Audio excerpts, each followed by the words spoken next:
सभी भारतीय उत्साह और उमंग के साथ मनाते हैं। ये दिवस हमें भारतीय होने के गौरव का विशेष स्मरण कराते हैं। 15 अगस्त की तारीख हमारी सामूहिक स्मृति में गहराई से अंकित है। औपनिवेशिक शासन की लंबी अवधि के दौरान देशवासियों की अनेक पीढ़ियों ने ये सपना देखा था कि एक दिन देश स्वाधीन होगा। देश के हर हिस्से में रहने वाले पुरुष और महिलाएं, बूढ़े और जवान विदेशी शासन की बेड़ियों को तोड़ फेंकने के लिए व्याकुल थे। उनके संघर्ष में निराशा नहीं, अपितु बलवती आशा का भाव था। आशा का वही भाव स्वतंत्रता के बाद हमारी प्रगति को ऊर्जा देता रहा। कल जो भाव अपने त्रिरंगे को सलामी दे रहे होंगे, तो हम उन सभी स्वाधीनता सेनानियों को भी श्रद्धांजलि अर्पित करेंगे, जिनके बलिदान के बल पर 78 साल पहले 15 अगस्त के दिन भारत ने स्वाधीनता हासिल की थी।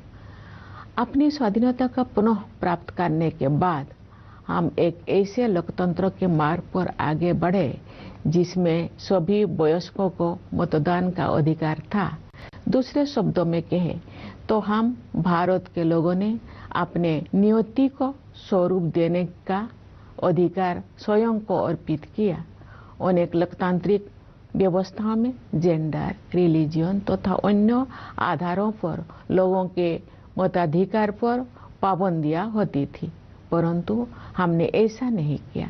चुनौतियों के बावजूद भारत के लोगों ने लोकतंत्र को सफलतापूर्वक अपनाया।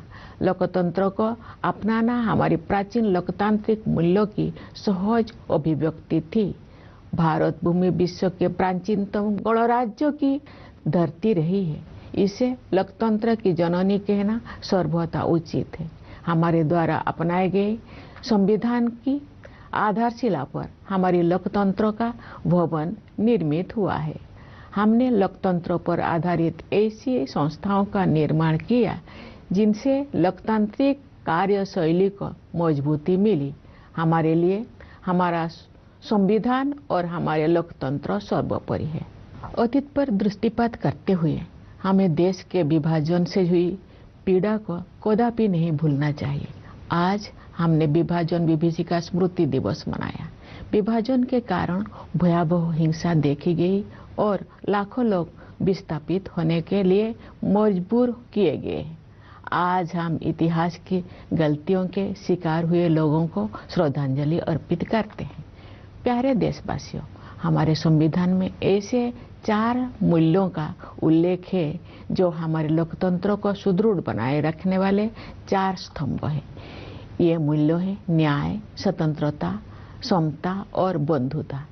ये हमारी सभ्यता के ऐसे सिद्धांत हैं जिन्हें हमने स्वाधीनता संग्राम के दौरान पुनः जीवंत बनाया है। मेरा मानना है कि इन सभी मूल्यों के मूल में व्यक्ति की गरिमा की अवधारणा विद्यमान है। प्रत्येक व्यक्ति समान है और सभी को ये अधिकार है कि उनके साथ गरिमापूर्ण व्यवहार हो। स्वास्थ्य सेवाओं और शिक्षा सुविधाओं तक सभी की समान पहुंच होने चाहिए। सभी को समान अवसर मिलने चाहिए। जो लोग पारंपरिक व्यवस्था के कारण वंचित रह गए थे, उन्हें मदद की जरूरत थी। इन सिद्धांतों को सर्वोपरि रखते हुए हमने 1947 में एक नई यात्रा शुरू की। विदेशी हुकूमत की लंबी अवधि के बाद स्वाधीनता के समय भारत घोर गरीबी से जूझ रहा था, लेकिन तब से अब तक के 78 वर्षों में हमने सभी क्षेत्रों में असाधारण प्रगति की है। भारत ने आत्मनिर्भर राष्ट्र बनने के मार्ग पर काफी दूरी तय कर ली है और प्रबल आत्मविश्वास के साथ आगे बढ़ता जा रहा है। आर्थिक क्षेत्र में हमारी उपलब्धियां साफ साफ देखी जा सकती है। पिछले वित्त वर्ष में 6.5% की सकल घरेलू उत्पाद वृद्धि दर के साथ भारत दुनिया की प्रमुख अर्थव्यवस्था में सबसे तेजी से बढ़ने वाले देश है। वैश्विक अर्थव्यवस्था में व्याप्त समस्याओं के बावजूद घरेलू मांग में तेजी से वृद्धि हो रही है। मुद्रास्फीति पर नियंत्रण बना हुआ है। निर्यात बढ़ रहा है। सभी प्रमुख संकेतक अर्थव्यवस्था की मजबूत स्थिति को दर्शा रहे हैं। ये हमारे श्रमिक और किसान भाई बहनों की कड़ी मेहनत और समर्पण के साथ साथ सुविचारित सुधारों और कुशल आर्थिक प्रबंधन का भी परिणाम है। सुशासन के माध्यम से बड़ी संख्या में लोगों को गरीबी से बाहर निकाला गया है। सरकार गरीबों के लिए अनेक कल्याणकारी योजनाएं चला रही है। जो लोग गरीबी रेखा से ऊपर तो आ गए हैं लेकिन मजबूत स्थिति में नहीं है, उनको भी ऐसे योजनाओं की सुरक्षा उपलब्ध है ताकि वे फिर से गरीबी रेखा से नीचे ना चले जाए। ये कल्याणकारी प्रयास सामाजिक सेवाओं पर बढ़ते खर्च में परिलक्षित होते हैं। आय की असमानता कम हो रही है। क्षेत्रीय असमानताएं भी कम हो रही है। जो राज्यों और क्षेत्र पहले कमजोर आर्थिक प्रदर्शन के लिए जाने जाते थे, वे अब अपनी वास्तविक क्षमता प्रदर्शित कर रहे हैं और अग्रणी राज्य के साथ बराबरी करने की दिशा में आगे बढ़ रहे हैं। हमारे अग्रणी व्यवसायियों, लघु एवं मध्यम उद्यमियों और व्यापारियों ने हमेशा कुछ कर गुजरने की भावना का परिचय दिया है। समृद्धि के सृजन के मार्ग में आने वाली रुकावटों को दूर करने की आवश्यकता थी। पिछले एक दशक के दौरान बुनियादी ढांचे में हुए विकास में ये स्पष्ट रूप से दिखाई देता है। हमने भारतमाला परियोजना के तहत राष्ट्रीय राजमार्ग नेटवर्क का विस्तार और सुदृढ़ीकरण किया है। रेलवे ने भी नवाचार को प्रोत्साहन दिया है तथा नवीनतम टेक्नोलॉजी से युक्त नई तरह की रेलगाड़ियों और डिब्बे का उपयोग किया जाने लगा है। कश्मीर घाटी में रेल संपर्क का शुभारंभ करना एक प्रमुख उपलब्धि है। शेष भारत के साथ घाटी का रेल संपर्क उस क्षेत्र में व्यापार और पर्यटन को बढ़ावा देगा और नई आर्थिक संभावनाओं के द्वार खोलेगा। कश्मीर में इंजीनियरिंग के ये असाधारण उपलब्धि हमारे देश के लिए एक ऐतिहासिक माइलस्टोन है। देश में शहरीकरण तेज गति से हो रहा है, इसलिए शहरों की स्थिति सुधारने पर सरकार विशेष ध्यान दे रही है। शहरी परिवहन के प्रमुख क्षेत्रों पर विशेष ध्यान देते हुए सरकार ने मेट्रो रेल सुविधाओं का विस्तार किया है। पिछले एक दशक के दौरान मेट्रो रेल सेवा की सुविधा से युक्त शहरों की संख्या कई गुना बढ़ गई है। शहरों के कायाकल्प और शहरी परिवर्तन के लिए अटल मिशन यानी अमृत ने ये सुनिश्चित किया है कि अधिक से अधिक घरों में नल से पानी की भरोसेमंद आपूर्ति हो और स्टोरेज कनेक्शन सुविधा उपलब्ध हो। सरकार ये मानती है कि जीवन की बुनियादी सुविधाओं पर नागरिकों का हक बनता है। जल जीवन मिशन के तहत ग्रामीण घरों में नल से जल पहुंचाने में प्रगति हो रही है। अपने तरह के विश्व की सबसे बड़ी स्वास्थ्य सेवा योजना आयुष्मान भारत के अंतर्गत विभिन्न कदम उठाए गए हैं। उन प्रयासों के परिणाम स्वरूप स्वास्थ्य सेवा के क्षेत्र में हम क्रांतिकारी बदलाव देख रहे हैं। इस योजना के तहत अब तक 55 करोड़ से अधिक लोगों को सुरक्षा कवच प्रदान किया जा चुका है। सरकार ने 70 वर्ष और उससे अधिक आयु के सभी वरिष्ठ नागरिकों को इस योजना की सुविधा उपलब्ध करा दी है, चाहे उनकी आय कितना भी हो। स्वास्थ्य सेवाओं तक पहुंच से जुड़ी असमानताएं दूर होने से गरीब और निम्न मध्यम वर्गों के लोगों को भी सर्वोत्तम संभव स्वास्थ्य सेवाएं उपलब्ध हो रही है। इस डिजिटल युग में ये स्वाभाविक है कि भारत में सबसे अधिक प्रगति सूचना प्रौद्योगिकी क्षेत्र में हुई है। लगभग सभी गांव में 4G मोबाइल कनेक्टिविटी उपलब्ध है। शेष कुछ हजार गांव में भी ये सुविधा शीघ्र ही पहुंचा दी जाएगी। इससे डिजिटल भुगतान तकनीकी को बड़े पैमाने पर अपनाना संभव हो पाया है। डिजिटल भुगतान के क्षेत्र में भारत कम समय में ही विश्व का अग्रणी देश बन गया है। इससे डायरेक्ट बेनिफिट ट्रांसफर को भी बढ़ावा मिला है तथा लक्षित लाभार्थियों तक कल्याणकारी भुगतान बिना किसी रुकावट और लीकेज के पहुंचना सुनिश्चित हो रहा है। दुनिया में होने वाले कुल डिजिटल लेन देन में से आधे से अधिक लेन देन भारत में होते हैं। ऐसे बदलाव से एक गतिमान डिजिटल अर्थव्यवस्था का निर्माण किया गया है, जिसका योगदान देश के सकल घरेलू उत्पाद में साल दर साल बढ़ रहा है। आर्टिफिशियल इंटेलिजेंस टेक्नोलॉजिकल एडवांसमेंट का अगला चरण है, जो हमारे जीवन में अपना स्थान बना चुका है। सरकार ने देश के एआई क्षमताओं को मजबूत करने के लिए इंडिया एआई मिशन शुरू किया है। इस मिशन के तहत ऐसे मॉडल विकसित किए जाएंगे जो भारत की विशिष्ट आवश्यकताओं को पूरा करेंगे। हमारी आकांक्षा है कि वर्ष 2047 तक भारत एक ग्लोबल एआई हब बन जाए। इस दिशा में सामान्य लोगों के लिए तकनीकी प्रगति का सर्वोत्तम उपयोग और प्रशासन व्यवस्था में सुधार करके उनके जीवन को बेहतर बनाने पर विशेष ध्यान दिया जाएगा।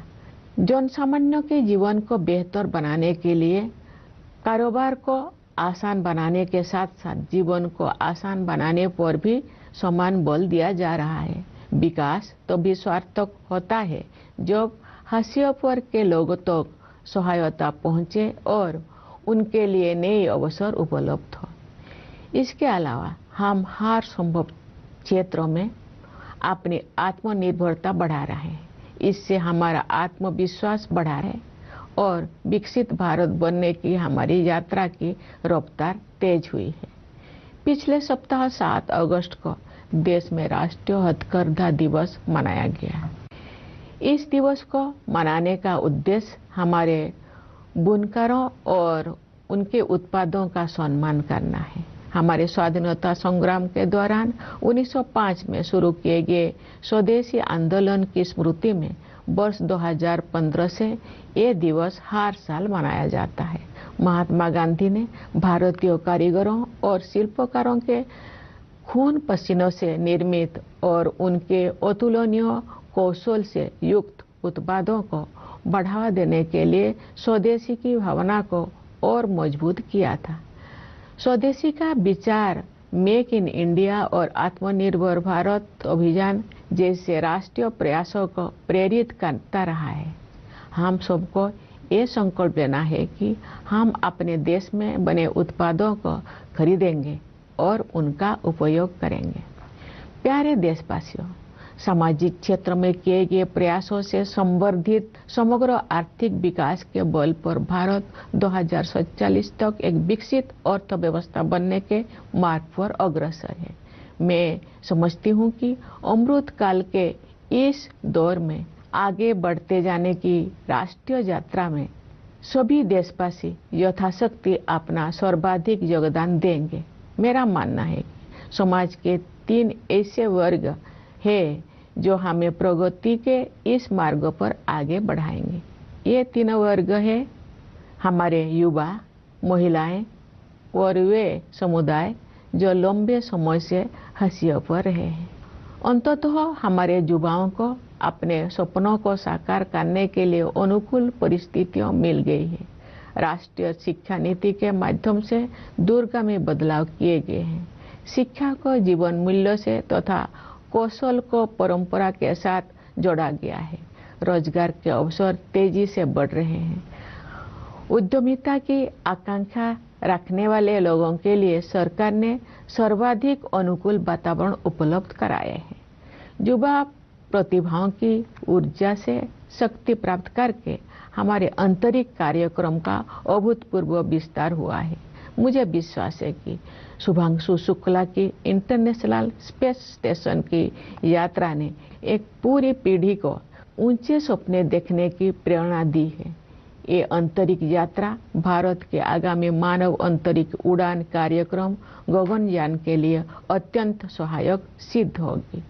नए आत्मविश्वास से भरपूर हमारे युवा खेल जगत में अपनी पहचान बना रहे हैं। उदाहरण के लिए शतरंज में आप भारत के युवाओं का जैसा वर्चस्व है वैसा पहले कभी नहीं था।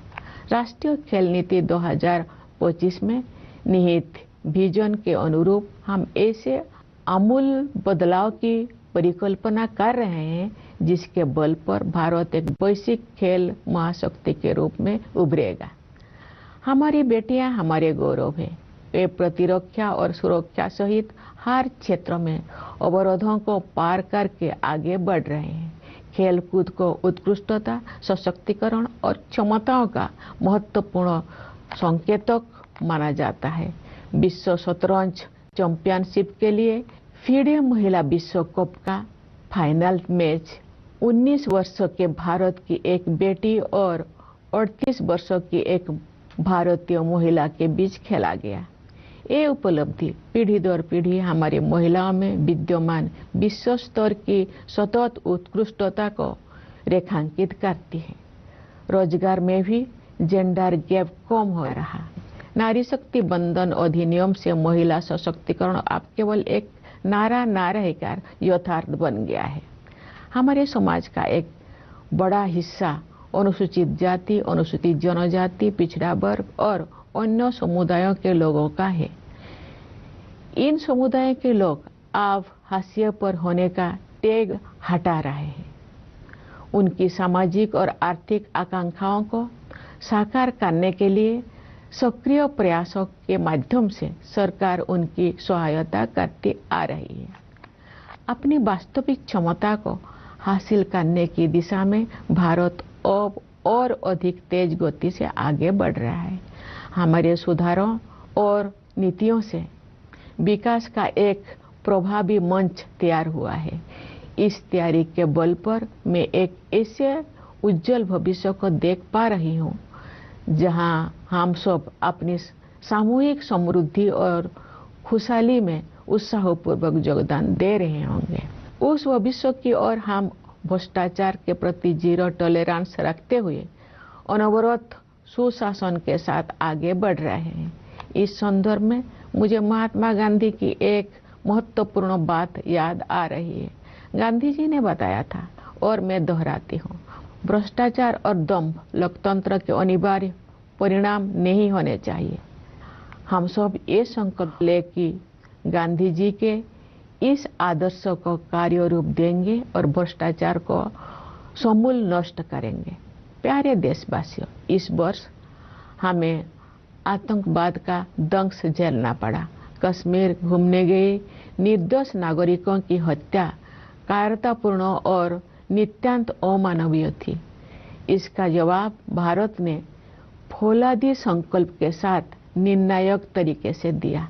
ऑपरेशन सिंदूर ने ये दिखा दिया कि जब राष्ट्र की सुरक्षा का प्रश्न सामने आता है तो हमारे सशस्त्र बल किसी भी स्थिति का सामना करने के लिए पूरी तरह सक्षम सिद्ध होते हैं।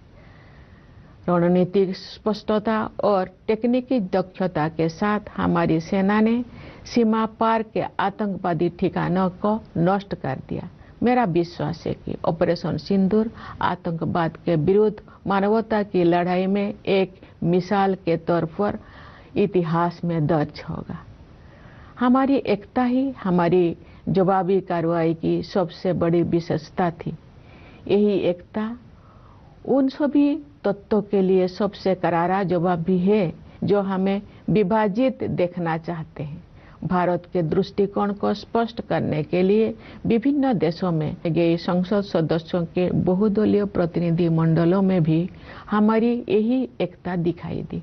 विश्व समुदाय ने भारत की इस नीति का संज्ञान लिया है कि हम आक्रमणकारी तो नहीं बनेंगे, लेकिन अपने नागरिकों की रक्षा के लिए जवाबी कार्रवाई करने में तनिक भी संकोच नहीं करेंगे।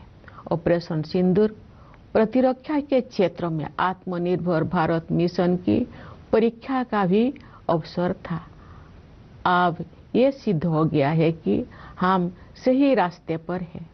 हमारा स्वदेशी विनिर्माण उस निर्णायक स्तर पर पहुंच गया है जहां हम अपनी बहुत सी सुरक्षा आवश्यकताओं को पूरा करने में भी आत्मनिर्भर बन गए हैं।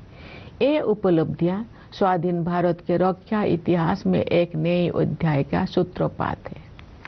प्यारे देशवासियों, इस अवसर पर मैं आप सभी से ये आग्रह करना चाहती हूँ कि पर्यावरण की रक्षा के लिए आप सब हर संभव प्रयास करें। जलवायु परिवर्तन की चुनौती का सामना करने के लिए हमें अपने आप में भी कुछ परिवर्तन करने होंगे।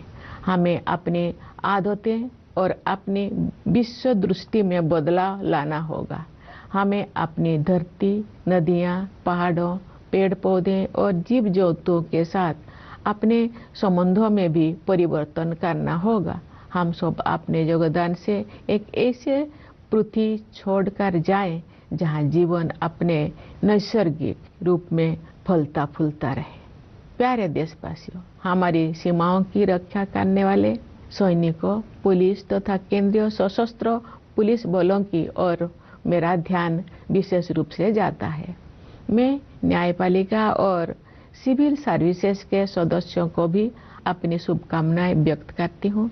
विदेशों में स्थित भारतीय दूतावासों में कार्यरत भारतीय अधिकारियों और प्रवासी भारतीयों को भी मेरी ओर से स्वाधीनता दिवस की हार्दिक शुभकामनाएं। मैं एक बार फिर आप सभी को स्वाधीनता दिवस की बधाई देती हूँ। धन्यवाद।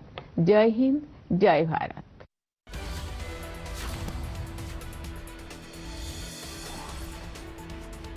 तो स्वतंत्रता दिवस की पूर्व संध्या पर राष्ट्रपति के संबोधन को आप अभी सुन रहे थे। संविधान और लोकतंत्र हमारे लिए सर्वोपरि है। मूलभूत सुविधाओं पर नागरिकों का अधिकार है, इस बात को आज राष्ट्रपति की ओर से कहा गया। स्वास्थ्य के क्षेत्र में क्रांतिकारी बदलाव आया, इस बात को राष्ट्रपति ने रखा। देश में तेज गति से शहरीकरण हो रहा है। डिजिटल भुगतान में भारत सबसे आगे है और आत्मनिर्भर भारत की दिशा में हम तेजी के साथ बढ़ रहे हैं। भारत हर क्षेत्र में आत्मनिर्भर बन रहा है। राष्ट्रपति ने आज देश के नाम संबोधन में इन बातों को कहा। तो सरकार ने कई कल्याणकारी योजनाएं चलाई हैं। देश में तेजी से हाईवे के निर्माण हो रहे हैं। मूलभूत सुविधाएं विकसित हो रही हैं। इन सभी पर नागरिकों का अधिकार है, ये बात राष्ट्रपति की ओर से कही गई है। तो स्वतंत्रता दिवस की पूर्व संध्या पर राष्ट्रपति ने संबोधित करते हुए इन बातों को कहा है। मेट्रो रेल सुविधाओं का तेजी से विस्तार हो रहा है और ये लगातार जारी है। डिजिटल भुगतान में भारत सबसे आगे है, इस बात को भी राष्ट्रपति ने कहा। युवाओं के सपनों को सच करने का प्रयास हो रहा है। आज राष्ट्र के नाम अपने संबोधन में राष्ट्रपति की ओर से बातें कही गई हैं। तो भारत इस तीव्र गति के साथ विकास कर रहा है। उसमें अलग अलग क्षेत्रों में क्या प्रगति भारत ने की है, आज इस पर राष्ट्रपति ने संबोधित करते हुए अपनी बातों को रखा है। और इसी के साथ सभी को स्वतंत्रता दिवस की शुभकामनाएं भी राष्ट्रपति के द्वारा दी गई। तो चुनौतियों के बावजूद देश में लोकतंत्र फला फूला, इस बात को राष्ट्रपति ने कहा। डिजिटल भुगतान का जिक्र किया। संविधान और लोकतंत्र हमारे लिए यही सर्वोपरि है और हर क्षेत्र में भारत आत्मनिर्भर बन रहा है, इस बात को भी राष्ट्रपति ने कहा।